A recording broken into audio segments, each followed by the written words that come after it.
এই রকম front page open হয়ে যাবে। এরপর কি করবেন, এখানে আপনার যে কাজটি করতে হবে সেটি হচ্ছে একদম নিচের দিকে আপনার লেফট সাইড থেকে দ্বিতীয় নম্বর অ্যাকাউন্ট সেকশান, এখানে ক্লিক দেবেন। ক্লিক দেওয়ার পর অথেন্টিকেট ইউজার, এখানে ক্লিক দেবেন। ক্লিক দেওয়ার পর একদম উপরে রাইট সাইডে এরোতে ক্লিক দেবেন। ক্লিক দেওয়ার পর সিলেক্ট অথেন্টিকেশান টাইপ, এখানে দুটি অপশান আছে, প্যান আর আধার। আমি আধারে ক্লিক দিলাম। এরপর আপনার আধার নম্বরটি এখানে বসাতে হবে।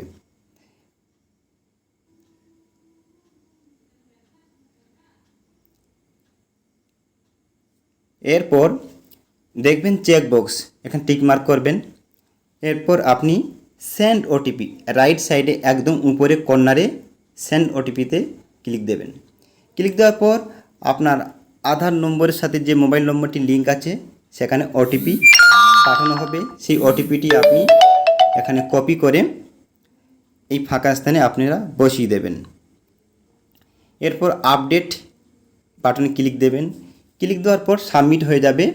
আপনার আধারের সাথে আপনার এই যে আইআরসিটিসি রেল কানেক্ট যে অ্যাকাউন্টটি আপনার এখানে লিঙ্ক করা হয়ে গেছে, একটি মেসেজ দিয়ে দেওয়া হবে, your profile details are successfully authenticated with Aadhaar.